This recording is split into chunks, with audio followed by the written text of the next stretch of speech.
하나님 말씀 창세기 3장 20절 말씀. 아담이 그의 아내의 이름을 하와라 불렀으니 그는 모든 산자의 어머니가 됨이더라. 여호와 하나님이 아담과 그의 아내를 위하여 가죽옷을 지어 입히시니라.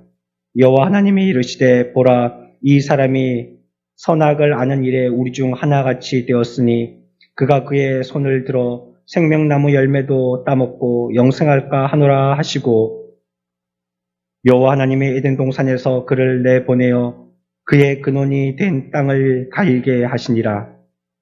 이같이 하나님이 그 사람을 쫓아내시고 에덴 동산 동쪽에 그룹들과 두루도는 불칼을 두어 생명나무의 길을 지키게 하시니라. 아멘. 존 버년의 철로역정이라는 책을 잘 아시죠? 여기 보면 크리스천이 가다가 길을 잘못 들어서 의심의 성이라는 곳에 들어가게 되어집니다. 들어가서 이 성에서 체포되게 되는데, 이 크리스천은 절망의 감옥이라는 감옥에 갇히게 되거든요.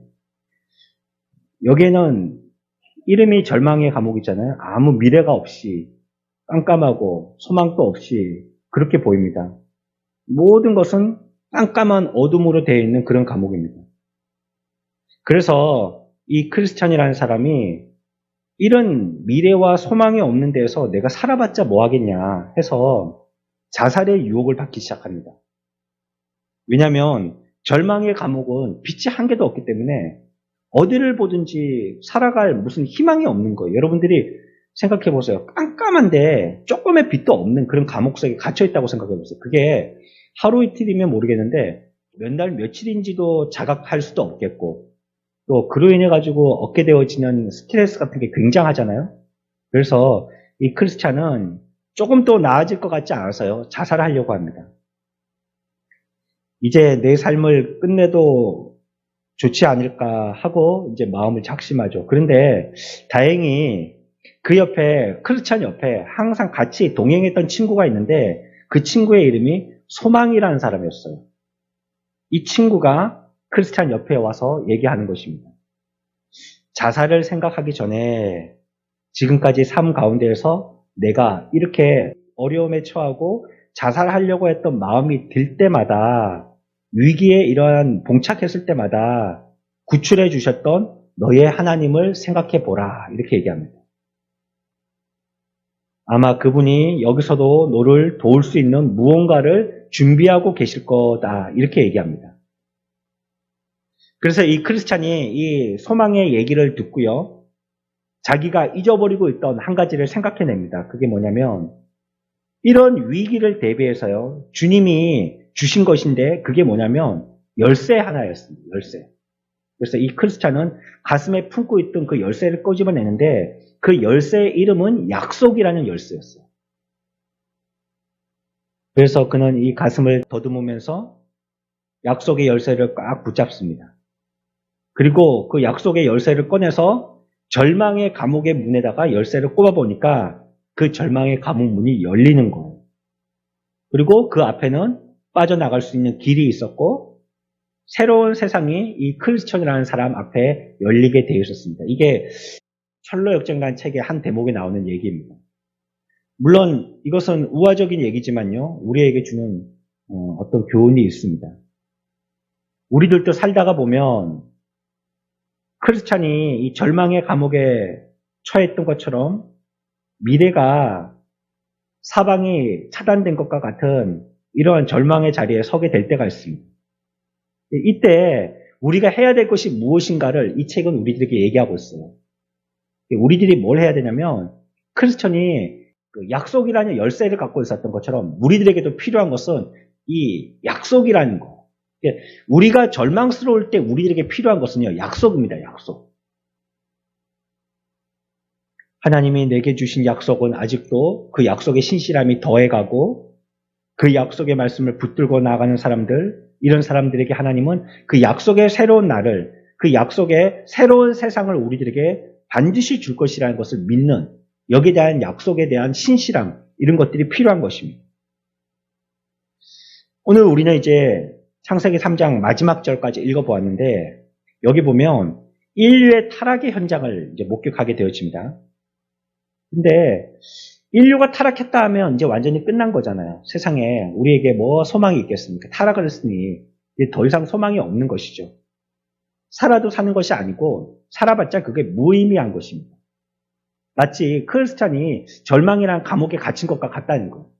우리들에게는 그것이 그냥 어두운 감옥 속에 갇혀서 사는 것과 똑같은 것입니다. 여기에 창세기 현장의 모습이 그런 겁니다. 타락해서 저와 여러분들은 소망이 없게 됐어요. 절망의 감옥에 갇히게 된 것입니다. 그런데 아까 그 크리스천이 뭐를 통하여서 새 힘을 얻게 됐다고요? 무슨 열쇠요? 약속이라는 열쇠로 새 힘을 얻게 됐다잖아요. 여기에 창세기 3장에서 이러한 타락의 인류의 현장에서도 보면 하나님께서 타락한 자들에게 죽음을 선언하시지만 동시에 우리들에게 구원이라는 것을 함께 말씀하시는 것을 찾아보게 돼요. 그러니까 타락한 인생들에게 죽음은 선언적인 것이지만 우리들에게 구원은 하나님의 새로운 약속이 된다는 것입니다. 우리가 절망적인 상황에 갔을 때 항상 생각해야 될 것은 물론 그것이 나에게는 너무나도 절망적이죠. 너무나도 피곤하고 스트레스 받는 것이고 아까 크리스찬이 자기 스스로를 어떻게 하려고 했던 것처럼 나 굉장히 끝내버리고 싶고 이제 더 이상 생각하고 싶지 않고 이거 가지고 아둥바둥 싸우고 싶지 않고 그렇겠죠. 그렇지만 우리가 붙들어야 될 것은 이런 가운데서도 동시에 심판 중에 행하시는 하나님의 구원의 약속을 기억해야 된다는 것이죠. 반드시 그래서 우리들은 고난의 때에 하나님이 우리들에게 주신 약속을 생각해야 됩니다. 이것이 우리에게 주신 하나님의 태초의 약속입니다. 처음의 약속입니다. 첫 약속이 이거예요. 오늘은 시간 되는 데까지 해서요. 태초의 약속에 대하여서 무엇을 약속을 하고 있는지를 생각해 보겠습니다. 어떤 것을 약속을 하고 있는지요? 타락한 인생들에게 하나님께서 타락에 대한 죽음을 심판하시지만 또한 우리들에게는 새로운 것을 약속하셔요. 뭘 약속하시나요? 3장 15절입니다. 같이 읽읍시다. 시작.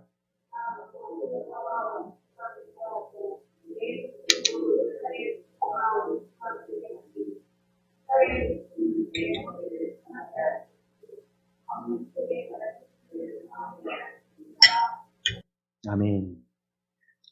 이것을 우리들은 원복음이라고 이렇게 얘기하거든요. 원복음, 원시복음, 원복음, 퍼스트 가스펠 이렇게 얘기합니다.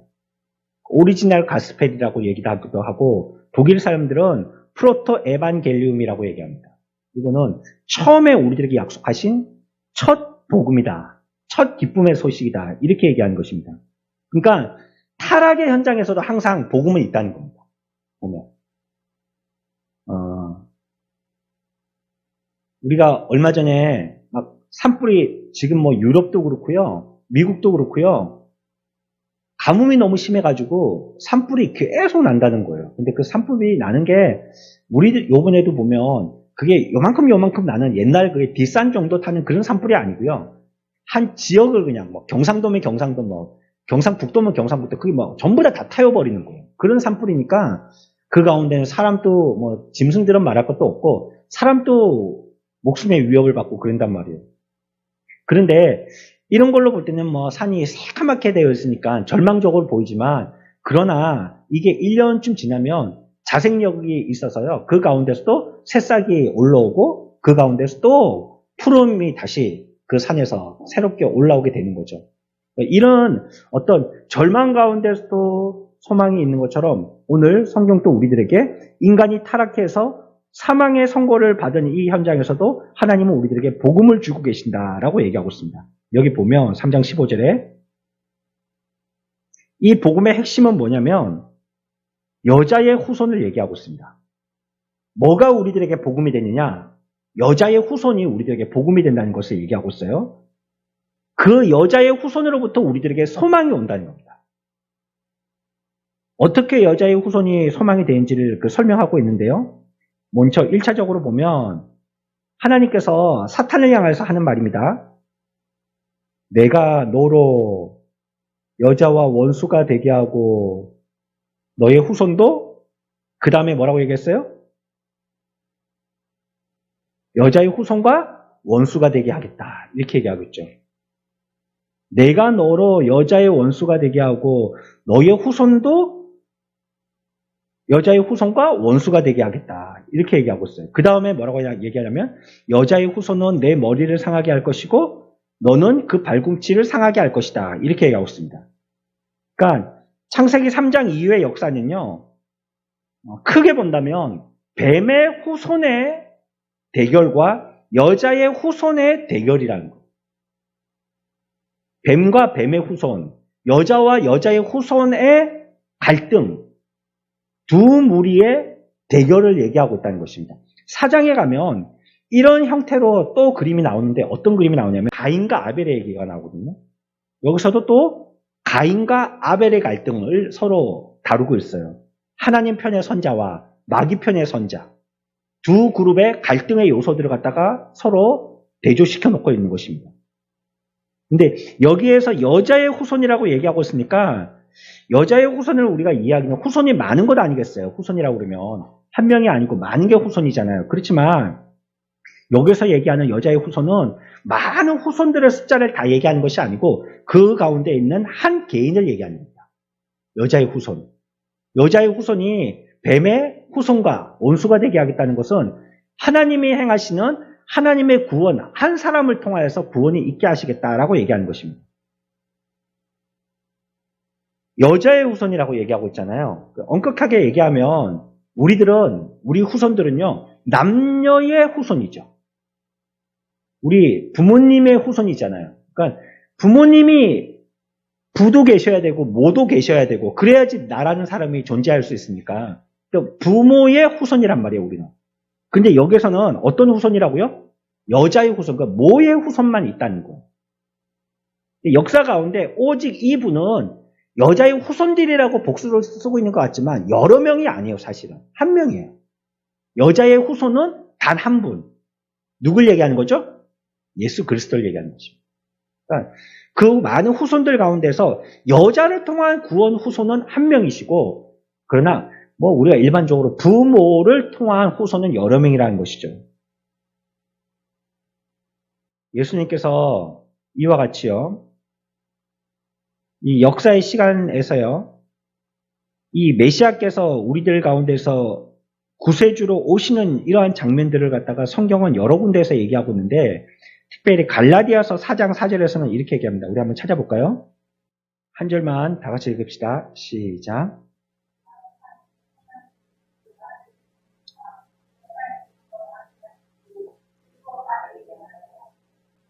아멘. 여기서도 보면 때가 참에, 이때는 무슨 때를 얘기하냐면 하나님의 때를 얘기하는 것입니다. 하나님의 때. 구세주를 보내셔야 되는 때. 그러니까 하나님이 우리를 구원해 주실 때는요, 우리의 생각에는 오늘 구원해 주시면 좋잖아요. 근데 하나님의 때가 따로 있다는 거예요. 하나님이 구원의 때가 있어요. 저 신랑을 지금까지도 예수 안 믿는데 오늘이라도 교회 나오게 해가지고 하나님이 바울처럼 귀하게 쓰시면 좋겠는데 하나님의 때가 따로 있다는 겁니다. 하나님의 때가. 아니 이렇게 우리 가세가 기울어졌을 때 하나님이 우리 집을 갖다 탁 일으켜 세워주시면 이건 너무 막 극적인 드라마처럼 내 기억에 인생을 두고도 우리 후손들에게 계속 얘기할 수 있는 그런 교훈거리가 되겠는데 하나님은 하나님의 때가 따로 있다는 거. 하나님의 때. 때가 참에 이렇게 얘기합니다. 구원주를 인류의 구원을 위해서 가장 결정적인 때, 이때를 얘기하는 것이죠. 그때가 찼을 때 그 아들을 보내신다 이렇게 얘기하고 있습니다. 근데 하나님의 아들을 누구에게서 보내신다고 얘기하고 있죠? 때가 참에 그 아들을 보내는데 누구에게서 보내요? 여자에게서 나게 하신다. 그렇죠? 그러니까 원문에는 그 여자에게서 나게 하시고 그렇게 했습니다. 관사가 써 있어요. 정관사가. 그 여자에게서, 그러니까 그 여러 여자에게서가 아니라 그 한, 앞에서 얘기했던 어떤 여자에게서 나게 하시고 한. 창세기에서 봤던 3장에서 얘기했던 그걸 얘기하는 것입니다. 그러니까 창세기 3장 15절의 말씀의 성취가 갈라디아서 4장 4절의 말씀입니다. 그때 그렇게 말씀하신 것이 이루어졌다는 것을 얘기하고 있는 장면인 것입니다. 그런데 여기 보면 다시 창세기 3장으로 가서요. 여자의 후손이 뱀의 머리를 어떻게 한다고요? 15절에요. 3장 15절에 여자의 후손과 원수가 되게 하리니 여자의 후손은 내 머리라 그러니까 뱀을 얘기하는 거죠. 내 머리를 상하게 하신다고 그랬잖아요. 그렇죠? 그러니까 여자의 후손이 뱀 머리를 상하게 하고 뱀은 머리를 상하게 되는 것이고요. 이 말은 아주 머리라는 것은 중요한 걸 얘기하죠. 아주 결정적인 거. 그렇죠? 우리가 뭐 어디 공사 현장 같은 데 들어갈 때도 다른 몸에 대한 보호 장구는 뭐 여름이나 이렇게 돼서 뭐 덥다고 그거 안 하고 하더라도 반드시 헬멧은 쓰잖아요. 헬멧. 머리에다가 헬멧은 쓰죠. 오토바이 타고 다니는 사람들도 다른 거는 뭐 할 게 별로 없잖아요. 헬멧을 쓰잖아요. 반드시. 왜냐면 머리가 가장 중요한 부분이기 때문에 그렇거든요. 그래, 어떤 선교사님이 간증을 하는데 탈북한 사람들이요. 탈북하다가 중국에서 잡혔어요. 중국 공안들한테. 그래갖고 이 공안들이 탈북한 그 북한 주민들을 잡아다가 어떤 한 곳에 가다 놓고 그냥 막 그 몽둥이를 때리는데 어디고 가리고 때리는 게 아니에요. 그냥 뭐 500원짜리 자판기 돈 넣고 두더지 때리듯이 그냥 때리는 거구나. 어디든지 그냥 머리든지 옆이든지 뭐 얼굴이든지 뭐 다리든지 팔이든지 그냥 때리다가 아무데나 한 군데 맞아라 막 이런 식으로 때리는 거예요. 그래서 이 선교사님이 그때 가장 자기가 여기서 머리를 보호해야 되겠다 싶어가지고 어떻게든지 막 손으로 머리를 가려가지고 머리를 보호하려고 머리 한 방 맞으면 죽는 것이고 머리는 뭐 한번 상했다 하면 회생이 안 되는 것이니까 그러니까 어떻게든지 머리를 갖다가 보호하려고 했다는 말이 있어요. 그런 간증이 있었습니다. 우리들도 뱀을 잡을 때 보면 뱀 공격할 때 뭐 꼬리 이런 거 가지고는 뱀이 꿈쩍도 안 나거든요. 그러니까 머리를 갖다가 직통으로 날리면 뱀이 힘을 못 쓴단 말이에요. 그래서 뱀의 머리라는 것은 아주 치명적인 걸 얘기하거든요. 그러니까 여기에서 얘기하는 것은 메시아가 탄생했을 때 사탄은 머리를 상하게 된다는 것은 사탄은 아주 치명적인 상함을 입게 된다는 거예요. 뱀은, 사탄은. 그러나 사탄도 그리스도에게 어떤 피해를 끼쳤습니다. 15절 보니까 뒤에 보니까 어떤 피해를 끼쳐요? 네, 너는 그의 발꿈치를 상하게 한다 했습니다. 그러니까 머리가 아니고 발꿈치라는 거예요. 그것은 뭘 얘기하죠? 머리는 아주 치명적인 결정타를 얘기하는 것이라면 발꿈치는 부분적인 것을 얘기하는 거예요. 부분적인 것. 그러니까 물론 예수님도 부분적으로 손해를 보신다는 거예요. 어떤 걸까요, 그게? 예수님이 부분적으로 손해를 보시는 게 어떤 걸까요? 네? 어떤 걸까요? 그게 십자가에 달리시는 거예요. 예수님으로는. 예수님은 그러나 그게 부분적이에요, 부분적. 그냥 다리가 뭐 팔이 그냥 옆구리가 그리고 십자가에 죽으셨다가 다시 살아나는 거 그걸로 부분적인 피해를 입으신다라고 얘기하지만 하지만 이를 통해서 최종적인 승리는 하나님께 있다는 것을 얘기하시죠. 만약에 마귀가요 하나님의 지혜로서 십자가를 통해서 우리를 구원해 주시는 이 방법을 마귀가 익히 알고 있었다면 이 방법을 안 썼을 겁니다. 우리는 그냥 예수님께서 십자가에 돌아가심으로 우리들이 구원받았다고 십자가가 딱 정해진 어떤 방법처럼 이렇게 얘기하기가 쉽지만 만약에 이것을 마귀가 알아가지고요. 내가 예수를 죽이는 방법인 줄 알았는데 죽이는 게 아니고 오히려 이를 통해서 온 인류를 구원한다 했다는 것을 마귀가 알았다면요. 마귀는 아마 십자가에 예수님을 달지 않았을 겁니다. 그러니까 사탄도 사탄 나름대로 사람들을 갖다가 마음을 갖다가 움직이고 그 시대의 주변의 분위기를 만들고 해서 또 종교 지도자들을 통해 갖고 앙심을 품게 하고 또 그래갖고 결국은 예수님을 죽게 하는 나름대로는 수를 썼지만 사탄 마귀는 나름대로 수를 썼지만 이것을 하나님은 역이용하시는 하나님의 놀라운 지혜가 있는 거죠. 그러니까 우리가 이런 고난의 때에 고난이 있음으로 인해 가지고 너무 절망할 필요가 없는 것이 무엇이냐면 그것을 통하여서도 하나님이 역이용하시는 하나님의 구원의 때가 있다는 거. 지금 여기서도 얘기하고 있는 게 뭡니까? 하나님이 우리에게 심판하시지만 구원의 때가 있다는 거잖아요. 구원의 때가. 우리들이 죽을 것 같지만 그 가운데서 또 구원의 때가 있다는 거예요. 구원에 뭐가 있다고 그랬죠? 앞에서? 구원에 약속이 있다는 거예요. 약속. 이게 지금 약속하고 계신 것입니다. 결국 나는 뱀의 머리를 상하게 할 것이지만 뱀은 고작 해봤자 우리의 발꿈치 정도만 상하게 할 것이다. 이게 약속이에요. 결국은 조금의 부분적인 피해를 보지만 영원한 영적인 완전한 구원을 이루게 된다는 것을 우리들에게 얘기하고 있거든요. 그러니까 이럴 때에 우리들은 하나님이 우리들에게 고난 가운데서도 구원을 약속하고 계신다는 것, 이거 잘 기억해야 합니다. 소망을 잃으면 안 돼요. 그래서 바울 사도는 이렇게 묘사하고 있거든요. 고린도전서 2장 7절 봅시다. 한 절만 함께 읽습니다. 시작.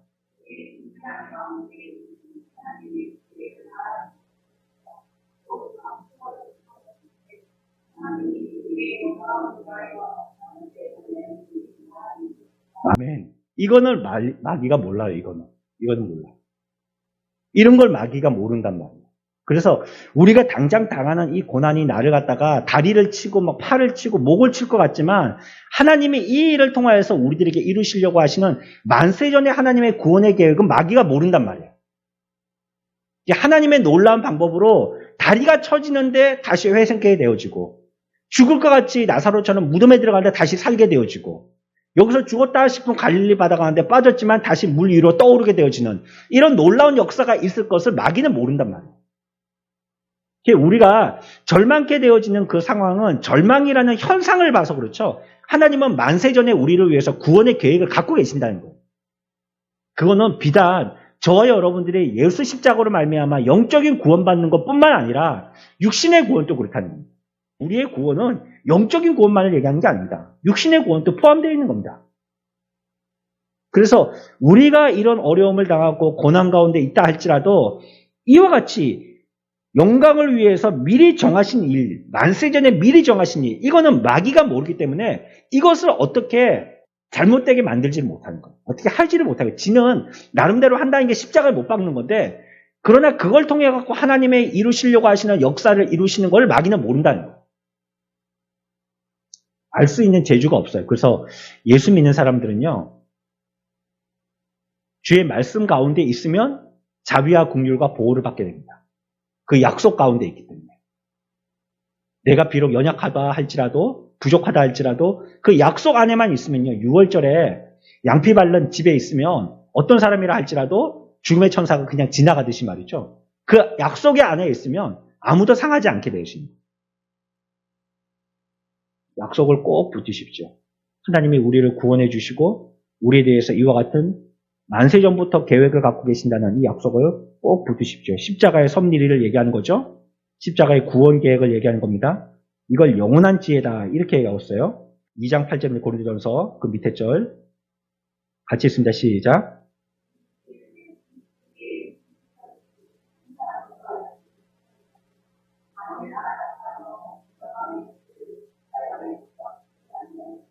그렇죠? 제가 앞에서 말씀드린 그겁니다. 그렇죠? 만일 마귀가 그걸 알았더라면 예수님을 십자가에 못 박았을까요?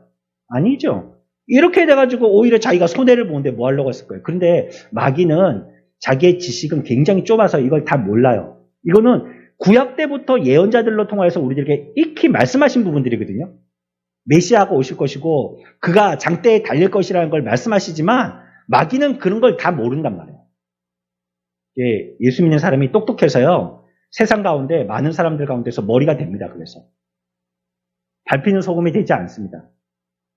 멍청하게 가지고 죽는 사람들 뒤에만 줄 서가지고 그래 죽는 사람들 따라갈 때 같이 죽고 이렇게 안 됩니다. 우리들에게는 이와 같은 계시의 말씀이 있기 때문이죠.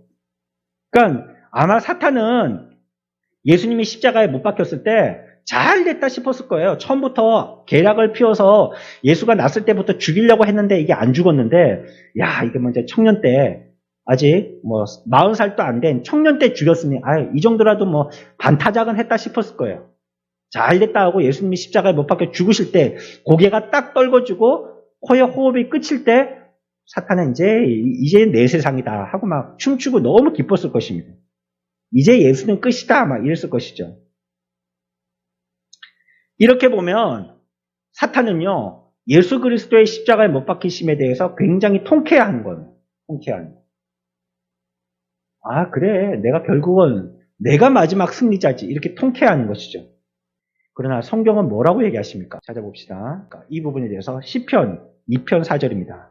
함께 읽습니다. 시작.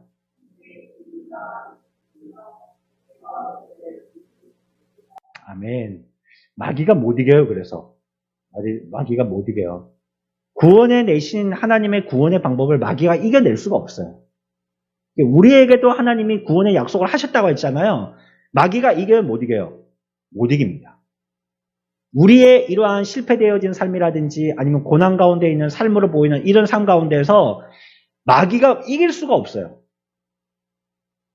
하나님이 뭐라고 말씀하시냐면 하늘에 계신 자가 마귀는 예수를 십자가에 못 박아서 하하하 잘됐다고 웃었을런지 모르지만 오히려 하나님이 그 마귀를 보고 뭐라고 했어요?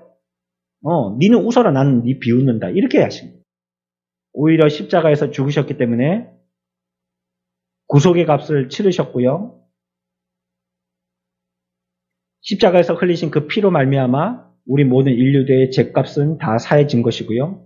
그래서 우리들에게는 새로운 길이 열려지게 됐고요. 또 영원한 구원의 길이 열려지게 된 거예요.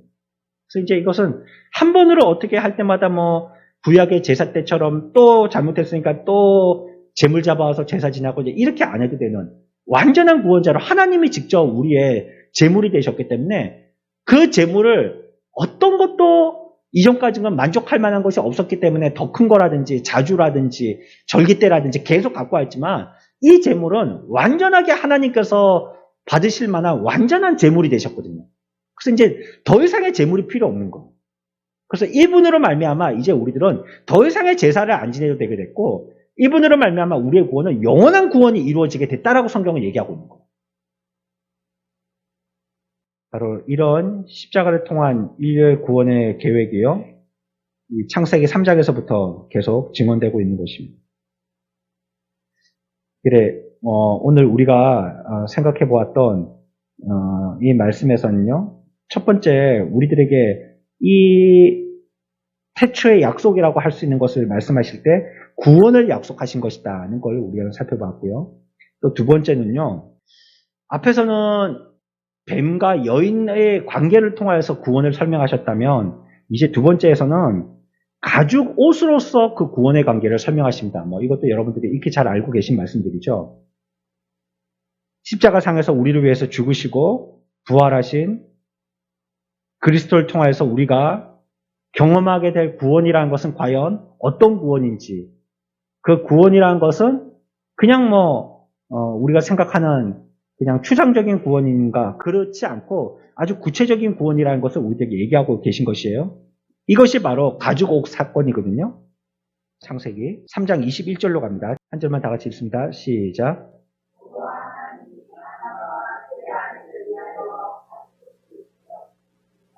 아멘. 뭘 입히셨다고요? 가죽옷을 지어 입히셨다라고 얘기하고 있죠. 이 아담과 하와가 범죄했을 때 그들에게 나타난 현상 첫 번째가 뭐였었어요? 네? 그들이 죄를 지었을 때 그들에게 첫 번째 나타났던 현상이 뭐였었어요?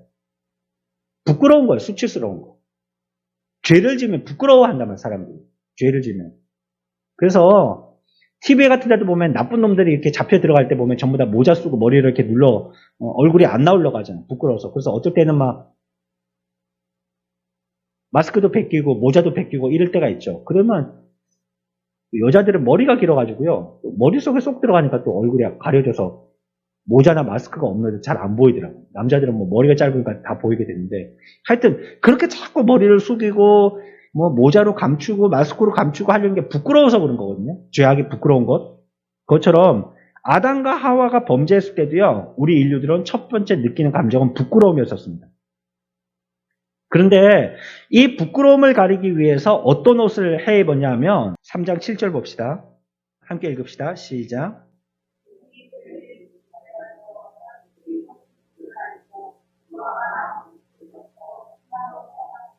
부끄럽다는 거죠. 부끄럽다는 거죠. 네. 부끄럽기 때문에 자기를 가리고 싶은데 가릴 게 마땅하지 않으니까 뭘 갖고 가렸어요?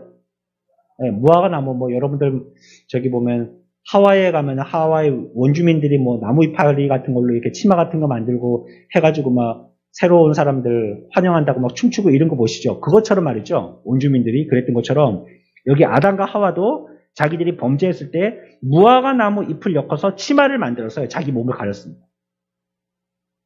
이게 인류가 만든 최초의 드레스죠. 첫 옷. 자연산, 무화과 잎 옷. 무화과 잎은 이렇게 보면 포플러 이파리처럼 이렇게 쭈삣쭈삣 하잖아요. 그래서 그게 또 가지도 보면 이파리 가지 한 개도 보면 굵고 하기 때문에 이게 잘 마르지는 않을 것 같아요. 어떤 것들은 이파리가 꺾여져 있어가지고 그대로 방치를 해둬도 며칠을 살더라고요. 잎이 시들지 않고. 그런 것들도 있으니까요. 그 가지나 잎이 좀 세든지 넓든지 막 굵든지 그러면 그렇겠죠. 그러니까 뭐 임시 방편으로라도 무화과 잎 드레스를 그들은 입기 시작한 것입니다. 그러니까 부끄러움을 가리기 위한 최소 장치로 이 무화과 잎 옷을 입은 거예요. 근데 이 옷의 단점은 뭡니까? 무화과 잎의 옷의 단점은 뭐죠? 물론 뭐 그게 뭐 순간은 이렇게 좀 가려지겠지만 시간이 지나면 어떻게 되겠어요? 다 마르죠. 마르면 막 바삭바삭거려가지고 다 깨져버리고 없어지잖아요. 그러면 또 뭐 다 드러나게 되는 것이잖아요. 그렇죠? 그것처럼 이 옷은 오래 못 간다는 게 문제거든요. 계속 지속이 안 된다는 게 문제거든요. 태양빛에 계속 뭐 비추게 되어지면 발해가 된다든지 그래서 결국은 또 부끄러움을 드러내게 되는 것입니다. 그러니까 무화과 옷이라는 것이 상징하는 것이 무엇이냐면 우리 인간이 구원을 얻기 위해서 인간적인 어떤 노력을 하느냐를 얘기하는 것입니다. 무화과 잎은. 우리가 구원을 얻기 위해서 우리 나름대로 뭔가 노력한단 말이에요. 애를 쓴단 말이에요. 어떤 애를 쓰죠? 철학을 통하여서 구원받으려고 한다든지 교육을 통하여서 구원받으려고 한다든지 나름대로 다른 종교를 통해서 구원받으려고 한다든지 아니면 뭐 하다못해 자기를 믿으라고 하면서 구원받으려고 한다든지 자기 나름대로 애쓰는 면들이 있단 말이에요. 그걸 통해 가지고 자기들은 구원의 방법을 삼으려고 한다는 것입니다. 그러나 이런 것들은 시간이 지나면 다시 다 시들게 된다는 것을 얘기하는 것이죠. 영원하지 못하다. 이거는 순간적인 부끄러움을 가질 뿐이지 영원하지는 못하다는 것을 얘기하고 있습니다. 하나님 앞에 나가기 위해서요. 자기 나름대로 가지고 있는 이런 방법을 다 써보지만 이런 거 가지고 자기의 죄가 은폐된다든지 문제가 해결되지는 않는다는 것입니다. 그러니까 우리 인간들이 애써봤자 그 애쓰는 것이 별로 효과를 나타내지 못한다는 구원의 노력이 별로 효과를 나타내지 못한다는 것에 대해서 대명사가 무화과 이파리 옷입니다. 무화과 잎 옷이에요. 우리가 아무리 애써봤자 그건 별로 그렇게 소득이 없다는 것을 얘기하고 있죠. 이제 이것을 나중에 이사야 선지자는요. 인간의 행위 가지고는 구원을 이룰 수 없다는 걸 갖다가 창세기 3장을 빌어서 말을 하고 있죠. 그렇죠? 우리 이 한 구절만 읽고 마치겠습니다. 이사야서 59장 6절 함께 읽습니다. 시작.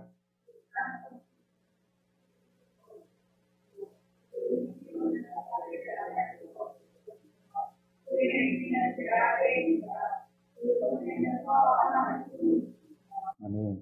안 된다는 거예요. 그거는 가릴 수도 없고 이룰 수도 없다 하는 걸 얘기하고 있습니다. 이 시대에 저와 여러분들 우리의 구원은요 하나님의 손에 약속되어 있고요. 그분이 우리들을 구원시켜 주시는데 마귀가 똑똑해서 우리들에게 넘어질 때 내 가장 약한 부분을 알기 때문에 나에게 가장 치명적인 영향을 주기 위해서 그와 같이 공격하지만 하나님은 우리를 구원시키시려고 만세전부터 지혜로 우리들을 이루시고 계신다는 거. 한 가지 기억하시고 비록 마귀가 득세하는 것 같지만 마귀는 결국 여인의 후손으로부터 머리를 상하게 되어지고 그놈은 여인의 후손에 뭘 상하게 된다고요? 발꿈치 정도, 부분적인 손해보는 겁니다. 그러니까 우리가 받는 손해를 전체라고 보시면 안 되고 우리는 부분 손해보는 거예요. 그러나 결국 승리는 머리 깬 자가 승리가 되는 것입니다. 우리에게 구원을 주신 하나님을 찬양하고요. 또 우리의 삶 가운데서도 이와 같이 우리들을 끝없이 구원하시고 위해서 살피시고 이루시고 또 지금 또 그 계획 가운데서 주님의 역사를 이루고 계신 그 말씀에 대해서 약속으로 기억하고 있는 복된 저와 여러분들의 삶들이 되어야 되겠습니다.